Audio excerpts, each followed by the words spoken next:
you can't hear us, missing something, please let us know and include that in the chat. Today's Lunch and Learn conversation is about NFTs, blockchain, and the implication for the future of the film business, a very topic today for industry.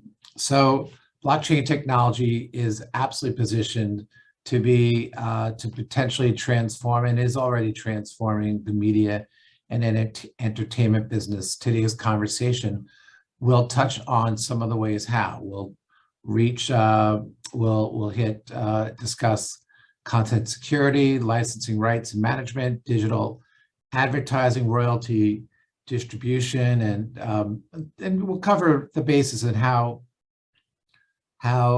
blockchain is facilitating secure and transparent, traceable transactions across the market. With the help of blockchain, media companies are eliminating fraud and protecting IP rights and reinvigorating the independent film business. Of course, the studios are paying attention too. Both Fox and Legendary Pictures and virtually every studio has a blockchain NFT program at a minimum as part of its marketing program, and sometimes in its content creation. Helping us cover the basis today will be our panelists. I want to introduce you to Irina Albita, who is the co-founder and co-CEO of FilmChain.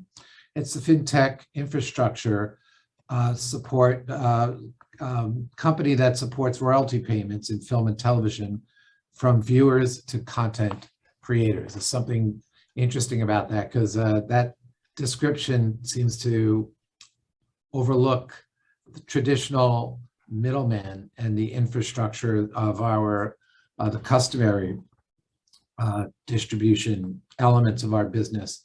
So Irina, Irina is a pioneer. I've known her for years and very impressed with her background in the fintech arena. FilmChain offers the first digital collection management platform that pays professionals in the film and TV industry in an automatic and transparent way, and a royalties management solution for content distributors and media enterprises.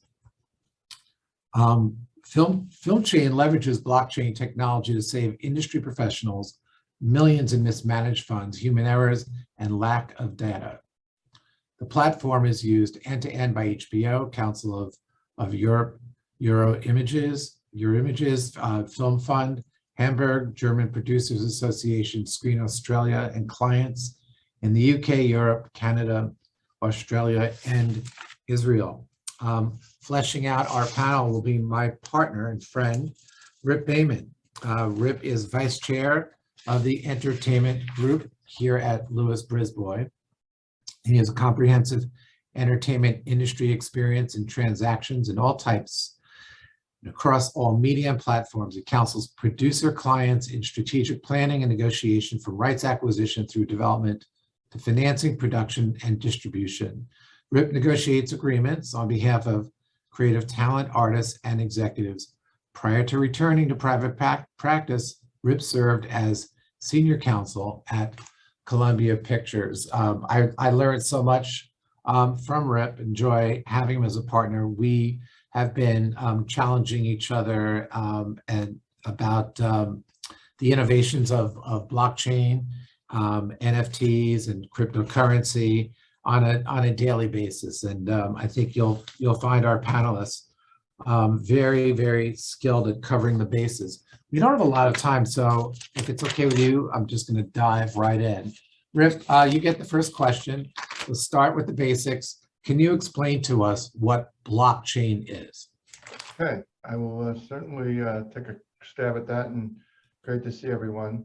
So blockchain is really a breakthrough technology. It is a distributed database which is shared among nodes in a computer network.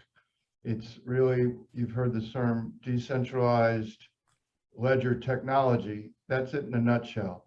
And what it means is that computers in a network have to verify the transactions that go on the blockchain.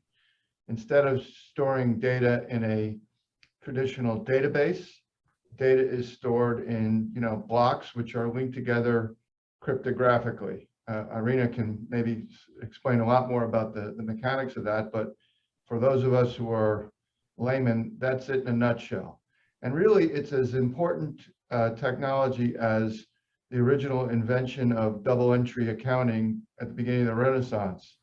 In that scenario, a bookkeeper could check himself by having, two entries and making sure that books were straight and in order.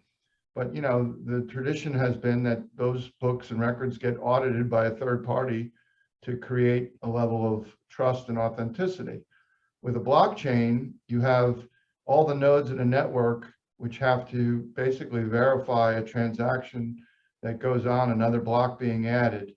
And what that means is that you can rely on it. It can be trustworthy because essentially you're not trusting any single party to be trustworthy. So it becomes basically a decentralized, trustworthy system. It is transparent because everyone within the blockchain can see all the transactions that gone before. And the thing that makes it trustworthy as well is that it's immutable, meaning that it can't be, because every transaction has to be backed up, and every transaction adds to the blockchain. It can't be hacked or changed, or it can't be done so with any kind of reliability or ease. So the reality is that is a breakthrough technology that enables an enormous amount of adaptations and use cases, which is things that we're going to be talking about. But Rip, or maybe Irina, peer-to-peer network of nodes. Irina, can you explain that for Luddites? What does that mean? Hello, everyone. I'm Irina. Thank you so much for having me today, and great to be able to converse. I would say my role in today's conversation is definitely to share some of my knowledge and expertise as we've been using this technology firsthand over about 5 years now to empower a very practical solution, which is the royalties management side of the business, of the entertainment business. And I think we can get into really down the rabbit hole on technicalities, but I would also, one of the things today, I would love to take as many questions as possible from the group, if they have any considerations and ways they've been thinking about how to use it themselves. In terms of, Rip, you've done a fantastic overview of what blockchain is. The way I like to think about it, in my background, I have to say it's in computer science and mathematics. I do not come from this wonderful world of film and TV and entertainment, but I've been dragged by my co-founder, Maria, who is an incredible film producer, and we've been together building this business from ground up for over 7 years now. But not to go down the rabbit hole. When I think about this decentralized network of computers, what Stephen called a peer-to-peer network. Imagine that if all our computers, all our hardware, everyone's laptops, PCs were connected together through a system, they would all play what we call a role of in the industry, we call it a node, a party that essentially verifies every time a new transaction is added to this digital record of information, this digital ledger. So every time, in very practical terms, let's think about one of your films, your titles. Those projects may generate revenue from exploitation. You have multiple distributors sending money to your film. If let's say an SBOT distributor sends a transaction to your bank account, that could be recorded on a ledger, and not just on one ledger, but that would be replicated across all of our computers. So if there is a party that wants to change that information in any way, let's say on their own computer, that would be almost impossible or incredibly difficult, because it would be immediately caught up by any other one of us. So all that information, it's immediately in real time or near real time checked, that it's the same across all our computers. So in very sort of, say more simple terms, that's how I think about the peer-to-peer decentralization aspect of the blockchain system. Okay, so what then is the value? Why are people excited about blockchain? What's the value of blockchain to the film business? Well, the reality is the film business, that it's, we see a lot of technology on screen, and there's very little technology in the way the business of entertainment is done, the business of film is done.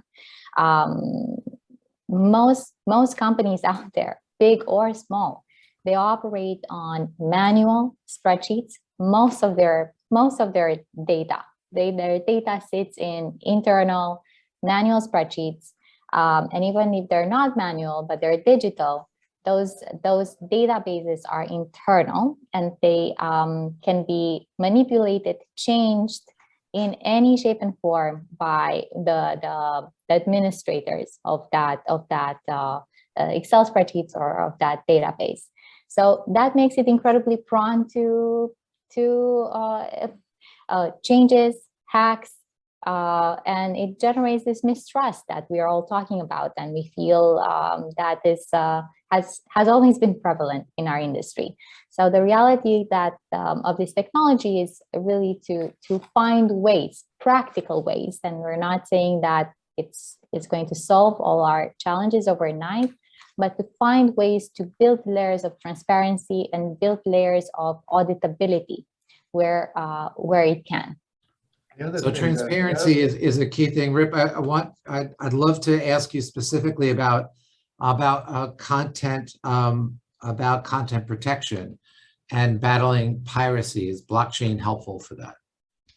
I mean, I think it is. I don't know that. I think it's at the nascent stages about doing that. But the way that what we haven't got into, you're sort of pivoting to the issue about smart contracts and NFTs, because a smart contract, just to back up a second, is basically something that's stored on the blockchain that will run, execute when certain conditions are met. So when Irina was talking about an SVOD payment being made into a blockchain, that could trigger a payment structure where on the blockchain the different parties get paid.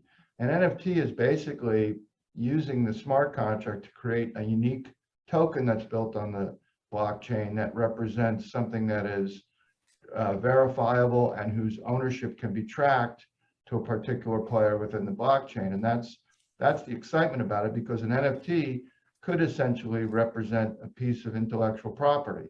And it could represent the intellectual property both in terms of ownership, but also in terms of the various stakeholders within that intellectual property who are entitled to payment when that NFT gets employed or used. And that's the possibility of, making, payments being transparent and getting to the place where, NFTs can represent intellectual property and the ownership of the NFT could represent the piracy. It also means that if you have an ecosystem where people are exchanging, exchanging views of a program within a blockchain, that it would be essentially also impossible to hack. To a copy of the NFT would be traced to the original owner in the same way that things could be watermarked for DVDs or other things. I mean, the potentials of that are endless, and I don't know of an example yet where people have relied on that yet to use. The Copyright Office has yet to weigh in on NFTs in terms of ownership and whether or not it would be something to represent intellectual property, but conceivably, all the transactions on a database like that of assignments and transfers and mortgages and everything else could be on a blockchain and could be apparent and easily discernible to all, so that you would know that if you're using a certain piece of intellectual property, let's say music within certain things, you know who the claimants are, who the owners are, who the stakeholders are, without having to go through the exhaustive search of trying to locate those kinds of people. And So, I would add to that, please. if possible, to Rip's point, the way sort of I like to think about it, the blockchain is the record of transactions, and of course we have many different blockchains out there, many different infrastructures that keep these records. We have, for example, Ethereum is one, and Ethereum is the one that deals with, also has its infrastructure for smart contracts, for executing payment instructions or automatically. Let's say we have many other blockchains or networks, but NFTs as well as Bitcoin, for example, all these are applications on top of the blockchain infrastructure. So when we're thinking about, I often get sort of the question is, what is the relation between cryptocurrencies and blockchain? And I want to just share that the cryptocurrencies, Ethereum, Bitcoin, are just applications. They are there as an application to provide payments, while the NFTs are another type of application that has this additional or extra characteristic of uniqueness to each and every asset that it represents. So it's not, yeah, right. please. Yeah. What I wanted to also add is that the NFT is basically a token, and a token is something that's, built on top of a smart contract on a blockchain. It could be, there are many blockchains that are issuing tokens, people will talk about, that are fungible, meaning they can be used and exchanged for, the ability to see programs, to play games, all kinds of things. They're being used in, decentralized finance applications. And an NFT is basically a unique one of those. It's a unique token. And for the intellectual property arena, it's hard to get your arms around, because Irina and I had this conversation last week where, what's the difference between a JPEG and an NFT? That's, people are always talking about that. You can still see the picture, but an NFT really represents the ownership to the underlying rights. It's as though you own the memento or original sneaker. And what you're seeing, people, the NFT craze is really just a use application of a blockchain for people to exchange digital artwork. And that's where this is exploding right now. And everyone's heard about, Beeples and the vast sums that are being exploded into that space. And it's hard to get your head around, really, because, you're looking at a picture of a cartoon ape, and someone has just paid $350,000 for it to own the original token for that. But what we're really looking at is the nascent stages, the first at bat in a long game, where blockchain and the use of those things is really a tool which will lead to unbelievable different applications, especially in our space, especially because, content and the exploitation of content is natively digital anyway, right? I mean, everyone's watching TV, even before they were recording it, they're watching something that was being transmitted to them, in some way that they didn't own. And so NFTs have a way of allowing us to assign ownership, but also, because of that, liquefying and making intellectual property exploitable, traceable, and ultimately, accountable and payable, which is the great news. So Rip, can you give us examples of other media, I know you mentioned the Beeples in the fine art arena, but perhaps music. Yeah, so, NFTs are exploding in the music space too. And so an NFT can represent not just a picture, which we just described, but can also represent a piece of music, the right to see music, the right to have a video clip, etc. So there are platforms now that are issuing NFTs from artists directly to their audiences, which will enable an artist to, flip the script with, the traditional thing in the record industry is that, record companies in the music industry has taken about 85 or 88% of the money and about 12 or 15% of going towards artists. This enables you to remove those intermediaries, enables the artists through the right platform to deal directly with their audience, and to the extent that they have an audience that involves many people, to monetize their artwork in a new, and their art in a new and completely different arena. And also what they're being used for, is for experiential things. So people may have read that, Coachella, for example, a festival that's very popular, that's coming back this year, is now selling NFTs that could represent, annual passes of attendance to the festival, could represent, your ability to have certain access to live experiences. So, these things are because of their uniqueness, enable artists and filmmakers even to possibly use it as a way of raising money, although, not as a security, but as an experiential thing, to the right to be on set, the right to, be at a screening, the right to get access to, early cuts of something. Those things are all possible now through the fact that the NFTs have been created. And what Irina is doing is really, what's so intriguing about it is, she's confronting all the various problems that occur with respect to, how to actually monetize something like that, and how to actually create a blockchain that's going to be usable for people in a way that hasn't been before. So we can talk about that. I think, Irina, can you explain about how the collection account is different, under the way it would work normally, and how you guys are sort of reinventing that? Thanks, Rip. A great set of examples of NFTs. There's definitely many out there we can discuss. But just on your point, I definitely see the NFTs as a way of providing access, as you said, these type of access tokens, access to some type of experience, as well as the unique ownership that you mentioned. At FilmChain, we've been advocating, evangelizing this technology for quite a while. We were going out pretty much all the film festivals in Europe, North America, since 2017, 2018. And we did a huge educational push on what this technology can bring to the industry. Ultimately, the way we use technology and the technology, the blockchain for FilmChain, is to be able to deliver producers, production companies, sales agents, digital way to manage what's called their collection account management, their CAMAs. So the exploitation revenues that are being collected and then distributed to all the parties, beneficiaries that are entitled to a part of those exploitation revenues.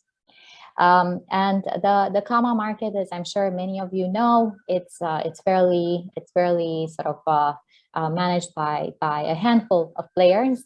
So here it was us, a new company on the market coming in, proposing a digital way of doing collections and royalties management, or profit participation management. And the reason for us was, first of all, using an underlying blockchain infrastructure was to change a paradigm shift from saying, well, you don't have to trust us. We're a newcomer, we're a new company on the market, but you can go and verify that information yourself at any point of time.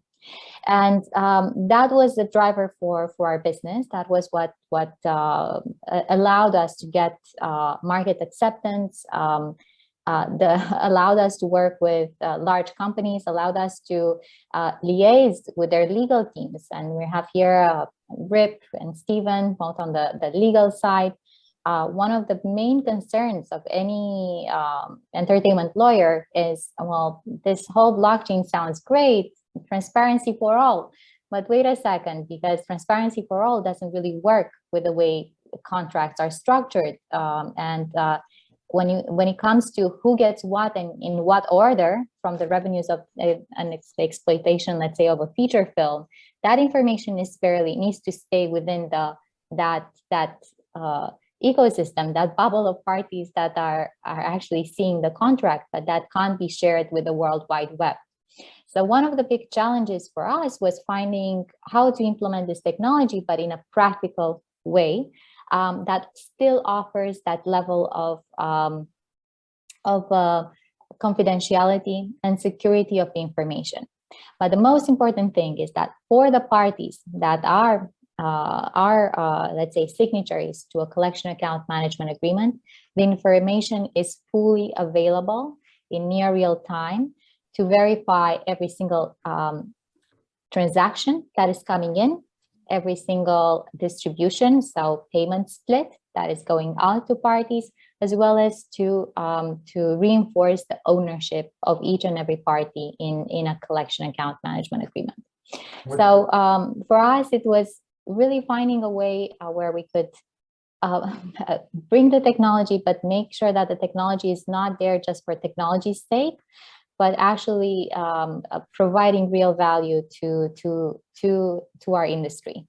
And one of the things that I can share, and was a big learning curve for us at FilmChain, was we love cryptocurrencies. We were very bullish, particularly at the beginning of our journey, but we very early realized that the film producers, the production companies, the sales agents, the film financiers that we were talking to, if they invested or they had put their hard work in a project, and let's say they invested $2 million in a production, they wanted to make sure that when the money was flowing back in and from exploitation, they would get $2 million plus, and that investment wouldn't fluctuate based on the market fluctuations of cryptocurrencies. So we really had to find a way of saying we need to work within the traditional banking system with what we call fiat currencies, dollars, euros, pounds, to be able to deliver on the fundamentals of blockchain without cryptocurrency. And that is, again, another way and a big learning from us of how to meet the industry where it's at the moment and where the requirements are. What you're referring to is the difference between, everyone, the excitement about Bitcoin and Ethereum is this like sort of Wild West where there's something out there that's not regulated, not governmental or whatever. What you're really talking about is creating or using a private blockchain, which is something that you guys are constructing, maybe it sounds like on a film by film basis, so that you create, transparency among the participants who are entitled and need to see where things go.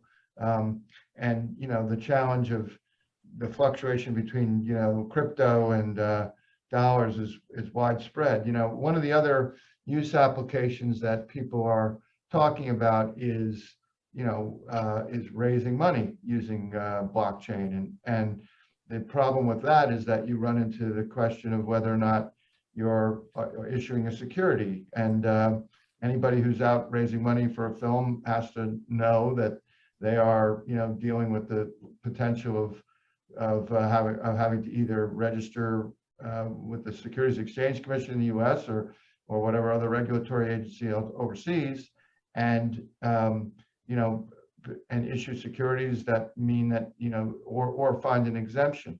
And, there are platforms in crowdfunding, especially, that are registered portals where people have tried to use to raise money for film. Those crowdfunding for film has never really taken off because of the SEC requirement, because the registered portal has to jump through so many hoops to begin with. But there are ones who are now trying to do it using tokens or crypto or something based on crypto to issue the interest in the film, but they are doing it as a security. And the definition of security is whether it's you're investing in a common enterprise for profit and letting someone else try to make the money from it.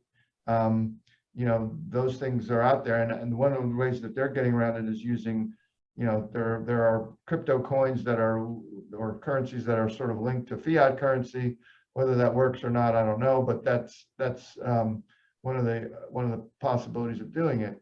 And filmmakers ought to also know that if you're issuing NFTs even, or minting NFTs with the expectation that those things are going to be valuable and offered to be resold and you should invest in them, that you're issuing a security. It's a different thing than if you're investing or you're offering an experience or memento or some piece of memorabilia. So Rip, one of the ways around it that we're seeing is where a production company will issue a token of certain props or scenery, or maybe some early scenes or test scenes. So they're not out there necessarily going after investments, which would be securities, but they are selling property or IP, and they're taking the proceeds and they're putting that into the film. Of course, the very visible example of selling property would be Quentin Tarantino,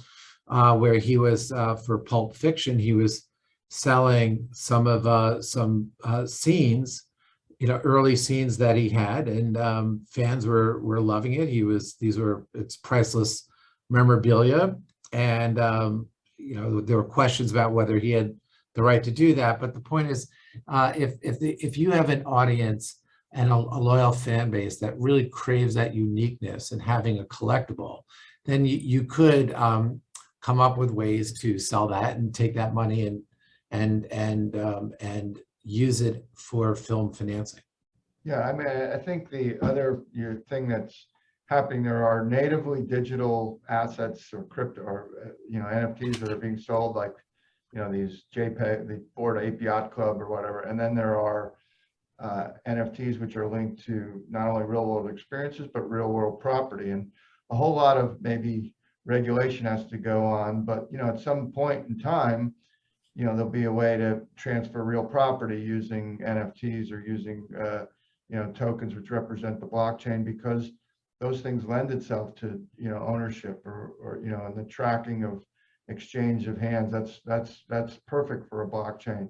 But in the instance you're referring to, Stephen, is selling props or whatever. It's like Kickstarter or one of those where you're looking to build fans, to build a fan base, and the marketing opportunities for that are endless. And unfortunately, it still requires the legwork to build an audience, and not unfortunately, but that it will always be the case that in order to be a success of it, you need to try and build an audience who are interested in those kinds of unique experiences. This just gives you another layer of will to do it. The other thing that I think since we're starting to run short on time, we want to talk about is that these things allow immersive experiences and new experiences that will lend itself to whole other layers of production, not just a linear beginning to end film that you sit in a theater or at home these days and watch for 2 hours.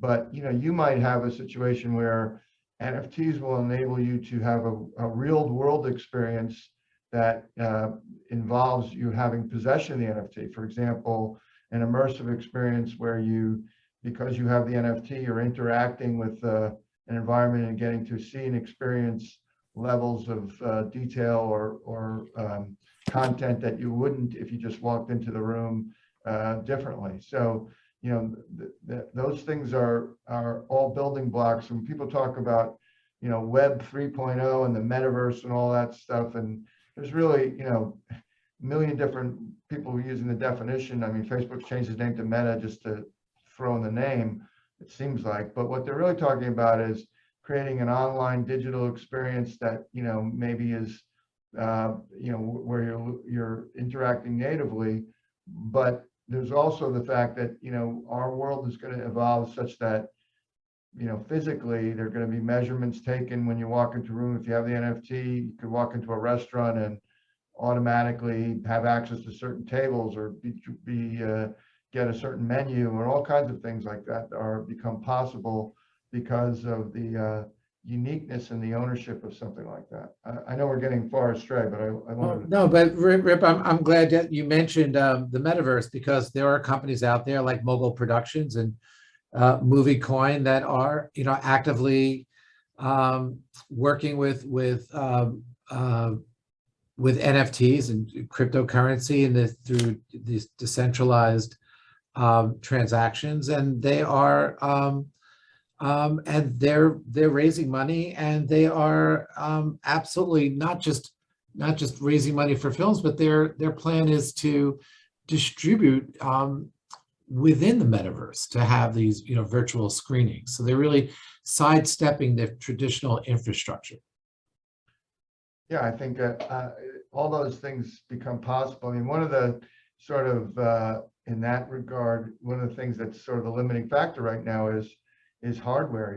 People, there are people of a certain age, maybe, or a certain temperament that want to walk around with a headset on, or experience things through their computer or whatever. But as time goes on, our physical world will be more interactive with respect to applications where measurements like in terms of physical room are being taken, where temperature and all those things that are sensible, or sensors, will lead to experiences which will interact with digital property, and NFTs and the blockchain offer those opportunities, in a way that,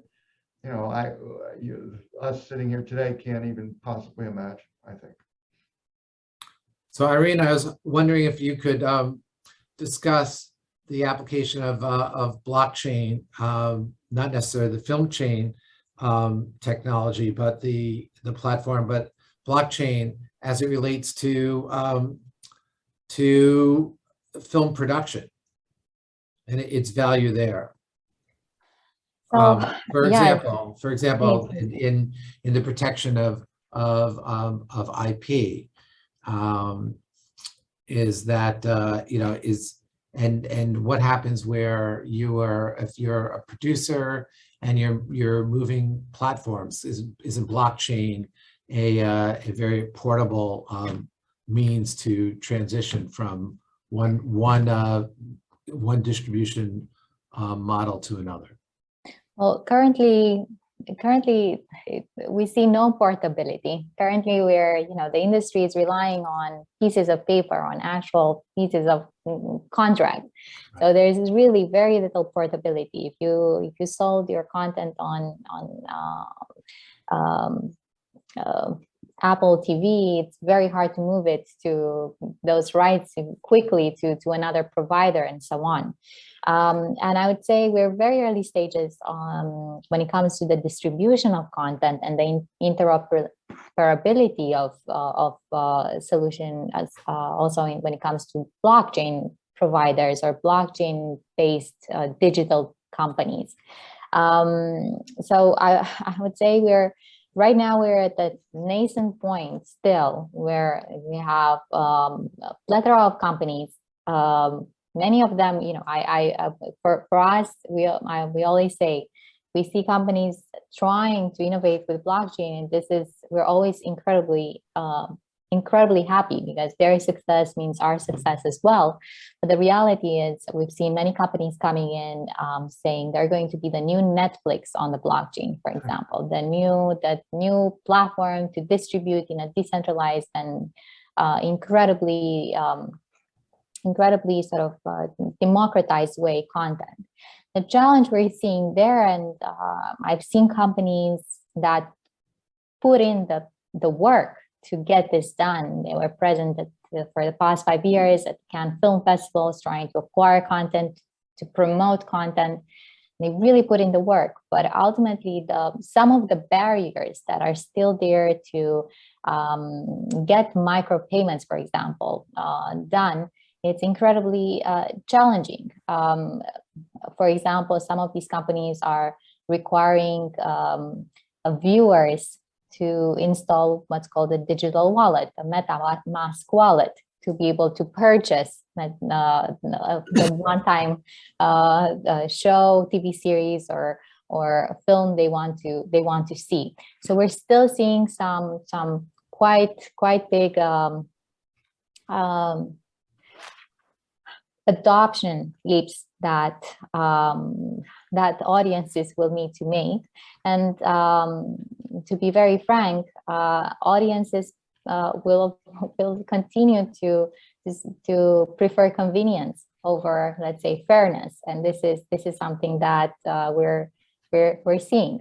They prefer to watch on some of the biggest platforms out there, although they, in the back of their minds, they know that they would love for the producers and for the content creators to be remunerated fairly and on time. But the reality is convenience still prevails.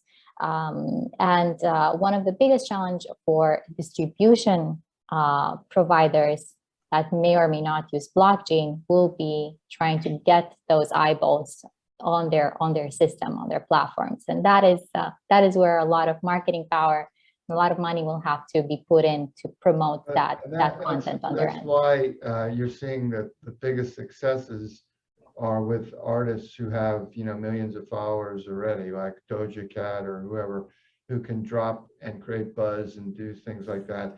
And ultimately, while a blockchain offers the possibility of completely democratizing, as you say, not just content but everything, it allows the platform still will play a role. I mean, ultimately, FilmChain is some sort of platform for people to use.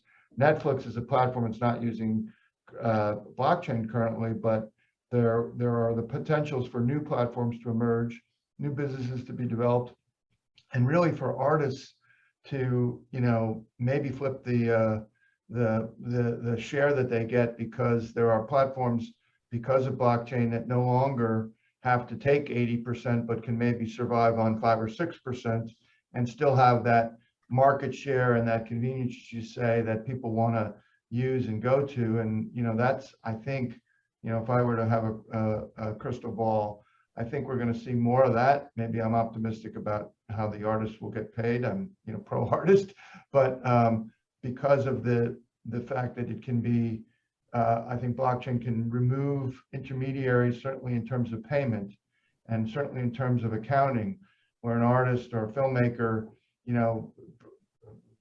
something that happens today or a license payment that gets made today doesn't get accounted for until at least 6 months, mostly perhaps 9 months or even a year before it shows up on some kind of statement, and then it's subject to audit. Think of the idea that those things can happen instantly, and an artist or a filmmaker can see where they stand in the waterfall on a day-by-day basis, how much they're owed, what amounts they're left to owe, and everything else. Yeah. You had a question I saw in the box about reserving NFT rights and images, screenplays, or whatever.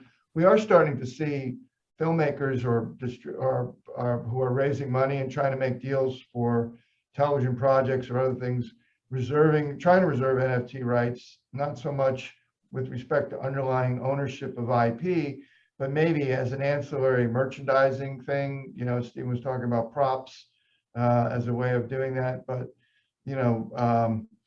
it's like anything else.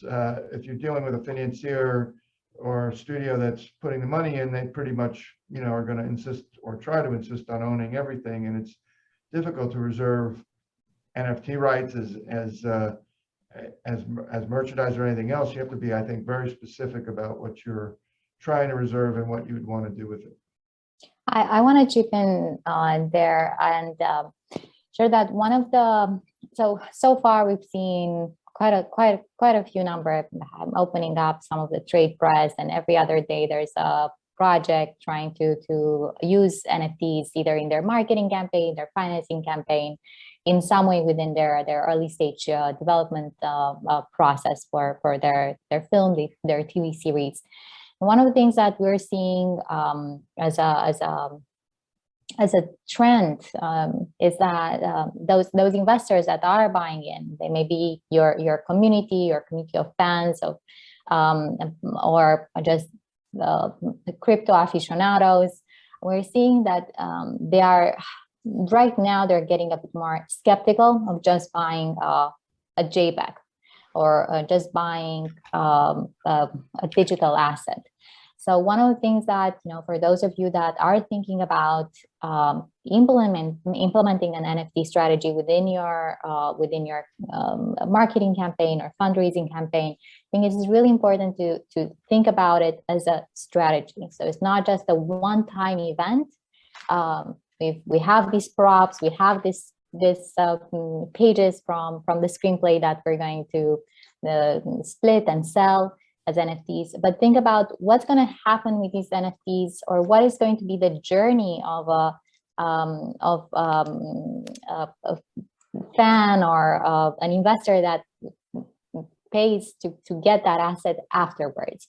Because right now we're seeing that this part of the community management is just as important as the raising money part at the beginning, the one-time event of raising money. You need to think about what you're going to do with this crowd of investors that you've gathered and they're there, but think about it as a community management strategy. And one of the things that where do these communities live? They generally live on social platforms like Discord, for example. So having someone either self-educating or having someone in your team that will become the appointed Discord manager of those conversations is so important. And thinking about it as a longer term, what are these NFTs that you sold in the one-time event going to do afterwards, or provide or give access to those investors? If you think about it in that way, I think it makes for a much stronger storyline conversation right now, because the typical NFT aficionado or investor is really moving away from buying that one JPEG right now. They want to be part of a longer term experience.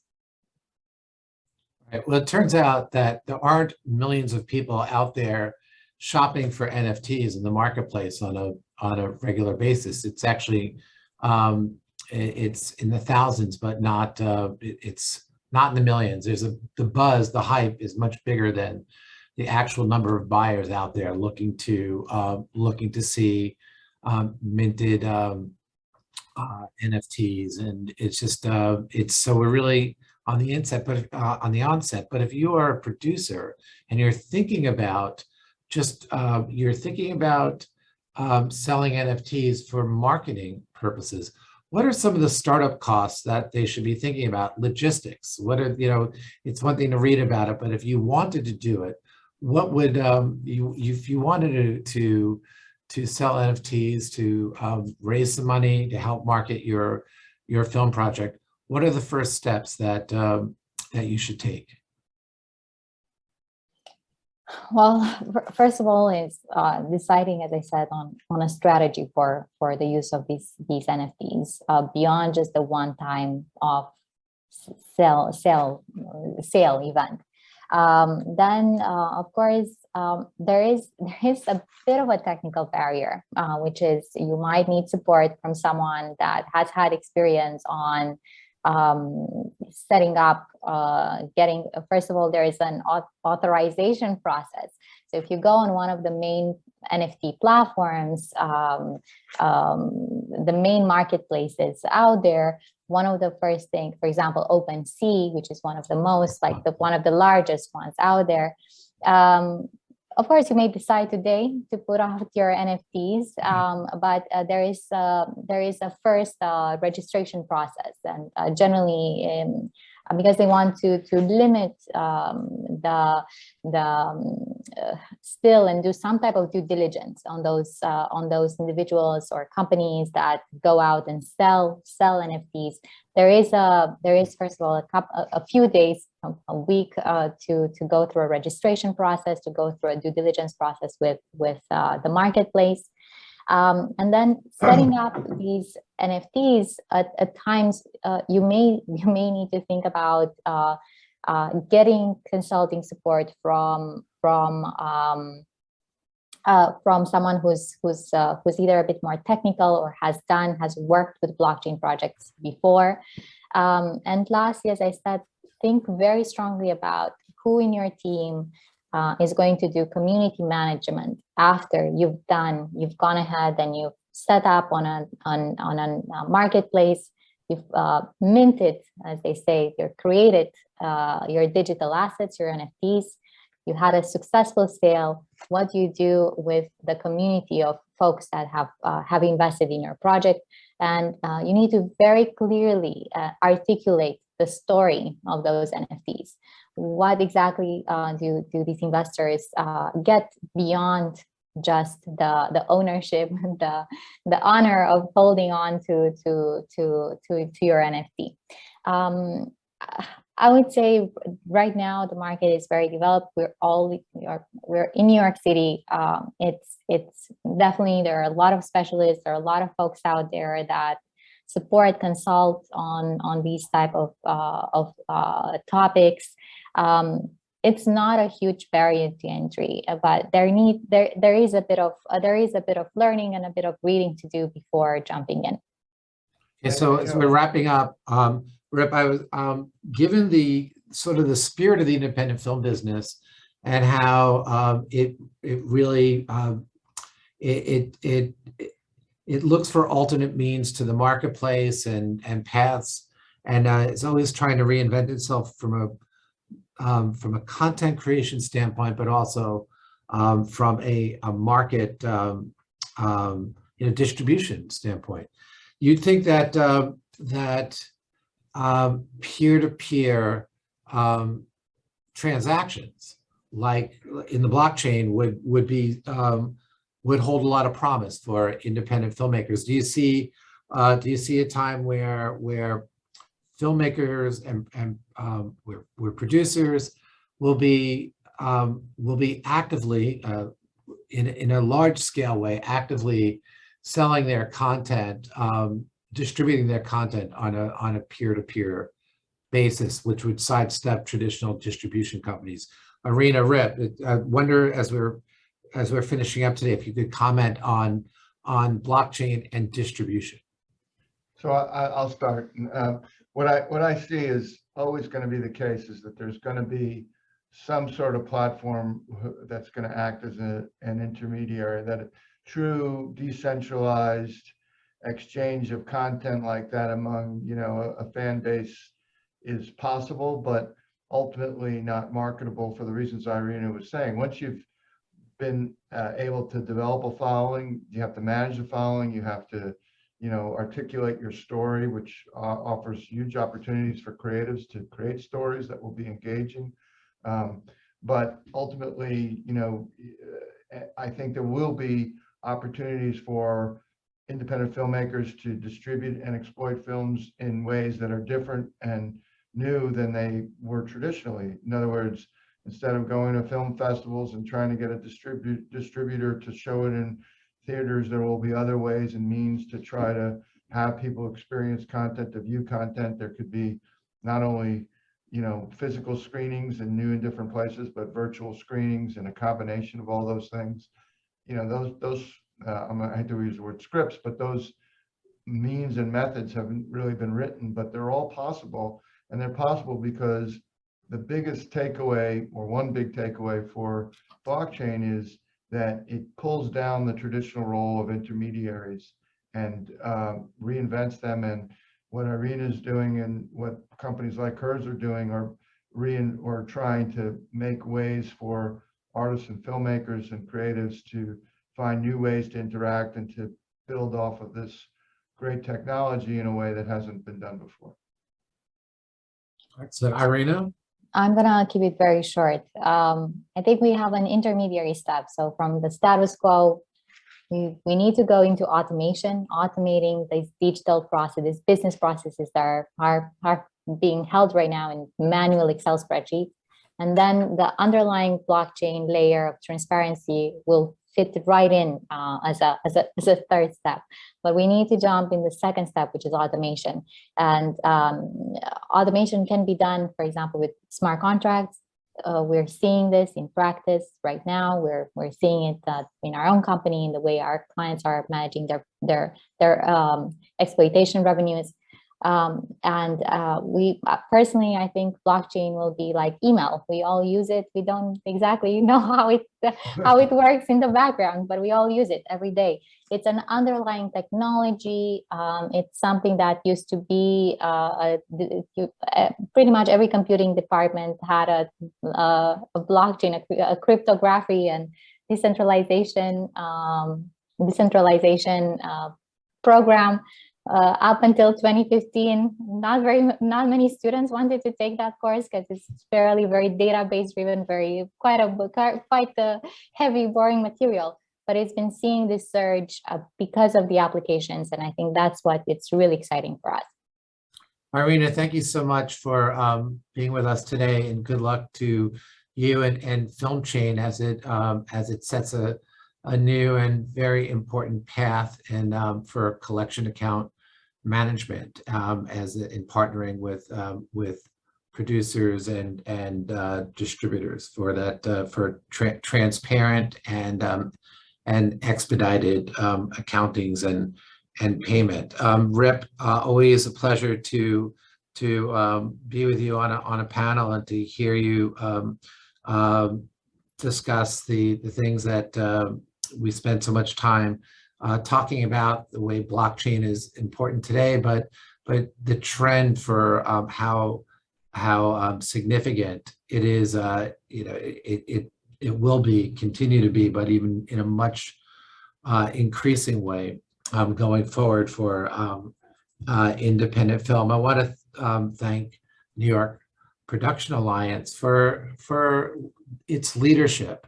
This is a really dynamic time in our film business, and it's so great to have the leadership to have NYPA as an anchor for information and for advocacy and for networking, because coming out of the last 2 years, it's so nice to have a community that we can fall back into and with which we can collaborate. So thank you, Cinelise. Thank you, City National Bank, Entertainment Partners, and Extreme Reach as our sponsors. And thank you all for attending. And let's keep this conversation going regarding NFTs, blockchain, and independent film. Have a great Wednesday.